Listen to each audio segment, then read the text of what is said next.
जब हमारा देश नहीं बचेगा तो हम अपने धर्म को कैसे बचा पाएंगे। अच्छा, आपने बोला कि कांग्रेस की है जो नैया डूब चुकी है, लेकिन गुरुग्राम में अगर बारिश होती है तो गुरुग्राम खुद डूब जाता है। ऐसी कोई बात नहीं होगी। अगर फिर भी कोई छोटी मोटी समस्या है तो उसका समाधान निश्चित तौर पर भाजपा ही कर सकती है, न कि कांग्रेस। और किसी उसमें नहीं होंगे जितने गुड़गांव के अंदर है। अब की बार ट्रिपल इंजन की सरकार, गुड़गांव पूरे, अब की बार ये रिकॉर्ड भी बनेगा भाई साहब। कांग्रेस का एक भी पार्षद जीत का आ जाए तो हमारे को बता देना, एक भी पार्षद जीत का आ जाए और मेयर जीत का आ जाए तो कांग्रेस के जो उम्मीदवार थे ना वे गोडे तोड़े बैठे हैं भाई। अब की बार हमारा चांस बहुत कम लग रहा है। दिल्ली में खूब विकास होना भाई साहब, और दिल्ली में विकास ना होगा तो भाई जनता जनार्दन है। अगले 5 साल फिर ऑप्शन भी उनके पास, ये 5 साल तो भाजपा के पास है। अब उनके विकास को देख लेना। नमस्कार। दिल्ली विधानसभा चुनाव के बाद अब बीजेपी ने हरियाणा गुरुग्राम नगर निगम चुनाव को चलते हुए फतेह करने का अब सोच लिया है, ठान लिया है। उसी के चलते हम मौजूद हैं यहाँ के क्षेत्रीय इलाके में। यहाँ से चर्चा करेंगे आखिर गुरुग्राम नगर निगम चुनाव में आखिर क्या सरगर्मियाँ हैं, क्या जनता यहाँ पर सोचती है। आपका नाम क्या है? मेरा भाई साहब बबलू है। बबलू जी, मुझे बताइए, क्या 2017 से 2022 तक यहाँ पर बीजेपी की मेयर थी मधु आज़ाद, उन्होंने क्या काम किया है? भाई साहब देखो, पीछे भी बीजेपी ने मोहर लगाई थी इस पे, यहाँ विकास के ऊपर, और जनता ने मोहर लगाई थी विकास के ऊपर। क्योंकि यहाँ पीछे भी विधानसभा इलेक्शन था। यहाँ तो विधानसभा में तो एक तरफा कह रहे थे भी कांग्रेस आओगी, लेकिन कांग्रेस का सुपड़ा साफ हुआ। और अब यहाँ गुड़गांव की जनता या फिर एक तीसरी बार, जिसको ट्रिपल इंजन की सरकार बोले हैं, अब ट्रिपल इंजन की सरकार अब की बार गुड़गांव में हर वार्ड से, अब 5 नंबर से राकेश जी उठे हुए हैं। राकेश जी का एक तरफा माहौल है, क्योंकि मेरे ख्याल से 70% वोट राकेश जी के पक्ष में पड़ेंगी। क्योंकि एक अच्छे समाज सेवी यहाँ पर 5 नंबर वार्ड से टिकट मिला है राकेश जी को। हम भी उसमें आए। मैं झज्जर से युवा मोर्चा उपाध्यक्ष हूँ, अपने रिश्तेदार हैं। और यहाँ का हमने माहौल घूम घूम के देखा है, गलियों में भी देखा है। जो यहाँ पर बता रहे हैं, यहाँ से चेयरमैन नगर निगम में भी और इसमें भी, दोनों में भी यहाँ कमल खिलने जा रहा है, और अच्छे भारी मतों से कमल खिलने जा रहा है। क्योंकि कांग्रेस का जो एक सिस्टम था वो बिल्कुल उनकी नैया डूब चुकी है।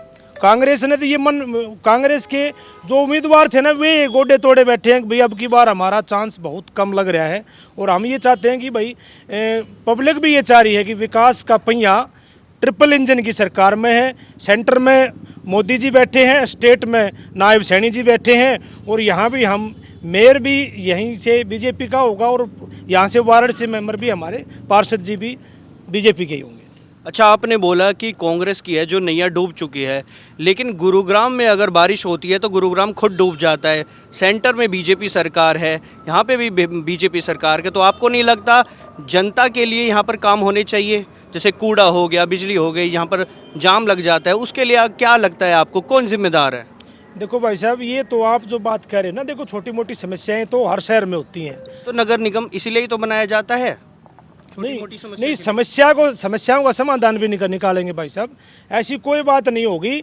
अगर फिर भी कोई छोटी मोटी समस्या है तो उसका समाधान निश्चित तौर पर भाजपा ही कर सकती है, न कि कांग्रेस। तो 2017 से लेकर 2022 तक भाजपा की मेयर रहे हैं मधु आज़ाद, उन्होंने क्या कोई काम नहीं किया है? भाई साहब, गुड़गांव में आप देखो 2017 से पहले क्या था, 2017 से पहले क्या था। आज जिस एरिया में चले जाओ ना, उसी रोड के ऊपर फ्लाईओवर है। वहाँ रेड लाइट भी ख़त्म कर दिया लगभग। इतने फ्लाईओवर और किसी उसमें नहीं होंगे जितने गुड़गांव के अंदर हैं।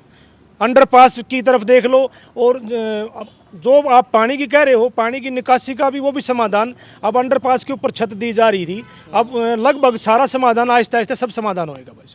अच्छा, कांग्रेस ने सीमा पहूजा को मैदान में उतारा है मेयर पद के लिए, और उन्होंने एक आरोप लगाया भारतीय जनता पार्टी पर कि भारतीय जनता पार्टी ने हमेशा राजनीति करी है, वो धर्म के खिलाफ राजनीति करी है। इस पर आपको क्या कहना है? भाई साहब देखो, भाजपा पार्टी एक ही ऐसी पार्टी है, सबसे पहले तो देश, दूसरे नंबर पर धर्म, तीसरे नंबर पर अपने आप पे को सबसे बाद में रख के चलते हैं। और इसी चीज़ के ऊपर देखो भाई साहब, जब हमारा देश नहीं बचेगा तो हम अपने धर्म को कैसे बचा पाएंगे, और अपने धर्म को नहीं बचा पाएंगे तो अपने आप पे को कैसे बचा पाएंगे। सबसे पहले देश है, उसके बाद धर्म है। हम अपने धर्म के लिए भी उतने ही हैं और देश के लिए भी उतने ही भाई साहब। अच्छा, जनता के तौर पर एक मेयर में क्या क्वालिटीज़ होनी चाहिए जो यहाँ की जनता देखना पसंद करती है? मेयर भाई साहब बिल्कुल अच्छे साफ छवि के हैं। जनता अपने आप निष्कर्ष निकाल देगी। अब भाई अभी आने वाली 2 मार्च को वोट पड़ेंगी और जनता एक जनार्दन है, जनता के हाथ में सारी चीज़ें हैं, वो सब अपने आप निकाल देगी कि भाई कौन अच्छा है कौन बुरा है। अब की बार ट्रिपल इंजन की सरकार, गुड़गांव पूरे, अब की बार ये रिकॉर्ड भी बनेगा भाई साहब, कांग्रेस का एक भी पार्षद जीत का आ जाए तो हमारे को बता देना, एक भी पार्षद जीत का आ जाए और मेयर जीत का आ जाए तो। अभी जो पहले मेयर, अब कांग्रेस में तो भागने वाली लहर बनी हुई है। कांग्रेस में अभी थोड़े दिन पहले ही अभी सोनीपत से जो मेयर था निखिल मदान, वो भी बीजेपी में आया हुआ विधायक बनाया है। तो आप बीजेपी में शामिल होने के बाद एमएलए बनाया है निखिल मदान जी। हम तो ये चाह रहे हैं भाई साहब, कांग्रेस की नैया डूब चुकी है और अभी आपने देख भी लिया, दिल्ली के अंदर भी देखा है लोगों, दिल्ली में 12 साल के बाद सूखा ग्रस्त था। दिल्ली में पहले ये हाल था कि दिल्ली में अगर जाते थे ना तो दिल्ली के रोड अच्छे थे, अब हरियाणा में घुसते हैं तो हरियाणा के रोड अच्छे हैं। अब कहीं भी किसी भी बॉर्डर से एंट्री करके देख लेना। अब तो भारतीय जनता पार्टी ने दिल्ली में फतेह कर लिया, तो आपको लगता है कि वहाँ पर अच्छे कार्य होने की अब संभावना है? बिल्कुल भाई साहब, अभी तो सीएम बना भी नहीं है और यमुना मैया की सफाई चालू कर दी। और अभी हम ये चाहते हैं कि सेंटर से जब लाइजन होगा, आपस में जो झगड़ा था वो विवाद खत्म हो गया है। जो केजरीवाल इनके साथ आरोप लगाते थे, अब जो वहाँ पर जो विकास होगा वो आपको 5 साल में दिखा देंगे। दिल्ली में खूब विकास होना भाई साहब, और दिल्ली में विकास ना होगा तो भाई जनता जनार्दन है, अगले 5 साल फिर ऑप्शन भी उनके पास। ये 5 साल तो भाजपा के पास है, अब उनके विकास को देख लेना।